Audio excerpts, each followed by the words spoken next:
Woman Niazi साहब, एक तो आपकी जमात के ऊपर पहले ही बड़े संगीन इल्ज़ामात हैं। 9 मई की धूल अभी जमी नहीं है कि फिर एक ख़तरनाक इल्ज़ाम आपके ऊपर लग गया, और आप लोगों की तरफ से क्या ये कहना काफ़ी है कि जी ये तो पुलिस ने खुद ही हमला करा दिया था? ये इतना आसान काम है? अच्छा, बात है कि पुलिस इतनी कमज़ोर है, इतने बड़े एंटोराज के साथ जा रही है और सिर्फ 19 लोग जो है ना ये काम कर लें, ये तो पकड़ लिया और 82 को पकड़ भी लिया। इतनी एफिशिएंट पुलिस, ठीक है, कि 10 ही पकड़ लिया। देखें, तरनौल का मकाम ही, शंगजानी का मकाम ही ऐसा हो गया है कि उसकी पहले भी एक FIR आई थी, और वो FIR के बारे में इस्लामाबाद हाई कोर्ट के एक जज ने क्या कहा था, जिसमें जरताज गुल को दस्ती बम दे दिए थे, ठीक है ना, बैरिस्टर गौहर को पिस्तौल दे दिया था। तो इस तरह की ये देखें, ये हमारी ट्रेडिशन बन गई है। पंजाब पुलिस बेसिकली पुलिस नहीं रही, ये मतलब घर तक अब सर्विस देने वाला एक इदारा बन गया है। इसको जिस तरह से आप ट्रीट करें, जिस तरह से इससे काम ले लें, मतलब इसमें कोई एथिक्स वाला बैकग्राउंड नहीं रहा। तो इस्लामाबाद पुलिस होगी ना, ओवरऑल कल्चर आ गया ना। आपके इस्लामाबाद पुलिस तो इधर कम है, देख के वो अटक जा रहे हैं, साथ कंपनी कौन कर रहा है। आप अभी भी देख जाएं, इधर मैं अभी लाल मस्जिद वाली साइड पे था, उनके ग्राउंड में भी सारी पंजाब पुलिस आके बैठी हुई है, जिस तरह से रखा हुआ है। देखिए, ओवरऑल पुलिस का मोरल इन्होंने बिल्कुल डाउन कर दिया है,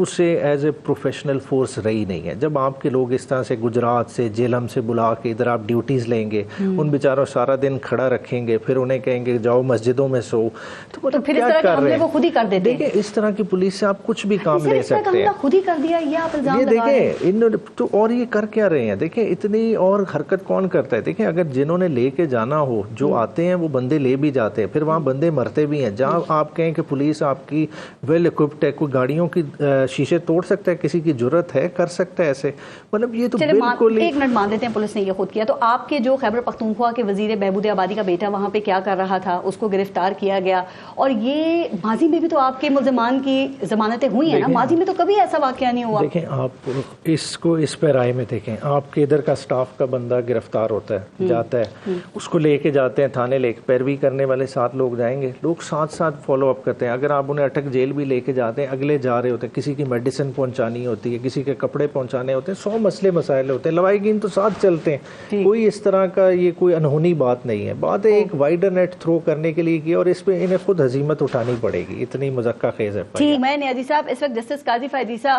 की लेगेसी के हवाले से 2 ग्रुप्स बन चुके हैं। एक कहता है, एक उनको ये जो मौजूदा वक्त है उसका कार्नेलियस कह रहा है, और दूसरा उनको जस्टिस मुनीर कह रहा है मौजूदा दौर का। ये हम दोनों एक्सट्रीम्स पे क्यों फंसे हुए हैं? हकीकत कुछ इसके बीच नहीं हो सकती?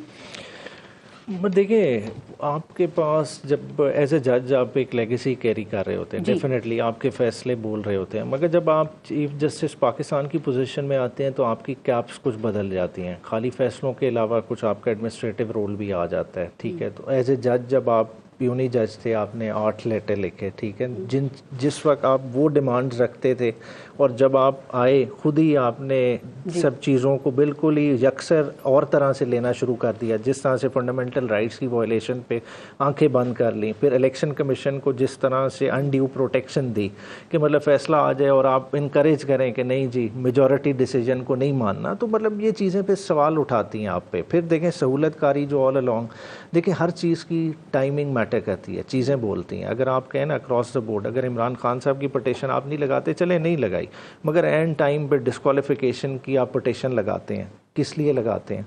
मतलब वो सहूलतकारी नहीं है। 63A का फैसला उससे पहले आना, जब आर्मी हो गए थे, फैसला नहीं होना, नहीं बिल्कुल होना चाहिए, ठीक है, होना चाहिए, मगर है कि टाइमिंग मैटर करती है, उससे पहले नहीं ख्याल आया। 63A का फैसला भी तो ठीक नहीं था, वो भी राइट ऑफ कॉन्स्टिट्यूशन नहीं था क्या? फिर वो भी आया, वो किस तरह, ये सारी चीजें आपके फिर कैरियर पे। मुखालिफिन कहते हैं कि आपको जस्टिस साकिब निसार जैसे जज चाहिए जो आपके मुखालिफिन को ना अहल करें और फिर अपना काम छोड़ के डैम बनाएं। आपको जस्टिस आसिफ खोसा जैसे जज चाहिए जो कहें मेरे हमारे पास पिटीशन ले आओ। आपको जस्टिस दिलियाल चाहिए जो कहे गुड टू सी यू। नहीं, ये किन्होंने लगाया था? ये तो देखें, बुनियादी तौर पे इफ्तिखार चौधरी साहब से लेकर डाउनवर्ड ले लें, सारे इन्हीं के दौर अदवार के लगे हुए, मगर है कि जब भी इन्हें पसंद ना आए, बात है कि सिलेक्टिव जस्टिस हर किसी को पसंद आता है। देखिए, जब नवाज शरीफ की टाइम बार्ड अपीलें एंटरटेन हो जाएं, वो ठीक होता है। वो बंदा कहते हैं वो री राइटिंग ऑफ द कॉन्स्टिट्यूशन नहीं है, वो पता नहीं कौन सा आइन अप्लाई करता है कि ये टाइम बार्ड अपीलें फ़ौरन लग जाएं, आपको तैयारा साजिश केस में कुटल मिल जाए, फिर वहीं आप अदलिया के उन बंदों को आगे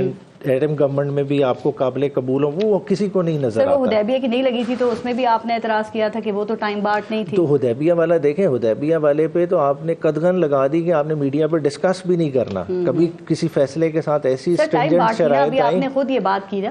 نہیں میں تو اس سے پہلے کے حوالہ دے رہا ہوں جو آپ نے طیارہ سازش کیس میں اپیل کتنے فائل کی تھی. یہ تو جب دوبارہ پاکستان لینڈ کیے ہیں تو فائل کیے, وہ ساری عدلیہ پسند ہے.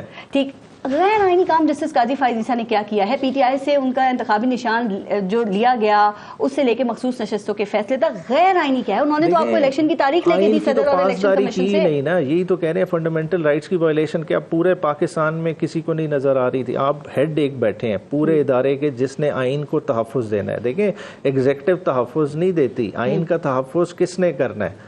آپ وین گارڈ کون ہے؟ وہ آپ کی عدلیہ ہے, اور عدلیہ خاموشی اختیار کرتی رہی. جب یوٹیوبرز اٹھائے گئے, ٹھیک ہے نا, ساروں کو کیا گیا تو انہوں نے کہا کیا ہو گیا, کوئی مسئلہ نہیں ہے, ٹھیک ہے, جو الفاظ تھے وہ سامنے آ گئے. جب وہ سیاستدانوں کے حوالے سے کہا کہ بھائی کچن میں آپ ہیٹ سٹینڈ نہیں کر سکتے تو کچن میں جاتے کیوں ہیں, مطلب اس طرح کے جملے کسنے, تو یہ ساری چیزیں یہ تو کھل کے سامنے ہسٹری کا حصہ ہے. اور سر اگر ریمارکس پہ جائیں گے تو پھر دیکھ لیں پتہ نہیں کیا کیا ریمارکس ہوئے. جسٹس ثاقب نثار صاحب کے ریمارکس دیکھ لیں جو ان کی طرف سے دیے گئے. اب جسٹس یحییٰ آفریدی جو اگلے چیف جسٹس ہیں, ان سے کیا امیدیں ہیں اور کیا وہ امیدیں لگتا ہے پوری ہو پائیں گی؟ دیکھیں چیف جسٹس آف پاکستان کی پوزیشن انہوں نے بہت ویک کر دی ہے. چاہے اس میں منصور علی شاہ صاحب بیٹھے ہوئے ہوتے, آپ نے متنازع نہیں کیا. نہیں متنازع میں اور اینگل پہ بات کر رہا ہوں, میں اور بات کر رہا ہوں. 26ویں آئینی ترمیم نے کیا کیا ہے, اس نے چیف جسٹس آف پاکستان کی پوزیشن کو ویک کیا ہے, ساتھ ہی ساتھ اس ادارے میں ڈیوائیڈ کریٹ کر دیا ہے. اب ایک دیکھیں ایک آئینی بینچ کا ہیڈ ہوگا, بیسیکلی پیرالل عدالت آپ نے اندر کھڑی کر دی ہے سپریم کورٹ کے اندر, تو وہ فنکشن کس طرح سے کرے گی؟ رجسٹرار کس کی سنے گا؟ پھر جو لیٹیگنٹ کے مسائل ہوں گے وہ اتنے ملٹی پلائی کر جائیں گے جو ہم سوچ ہی نہیں رہے. کہ ایک عام لیٹیگنٹ کا مسئلہ ہے, ایک طرف سے ایک پارٹی کہہ رہی ہوگی اس میں کانسٹیٹیوشنل اینگل ہے, دوسرے کہیں گے نہیں ہے.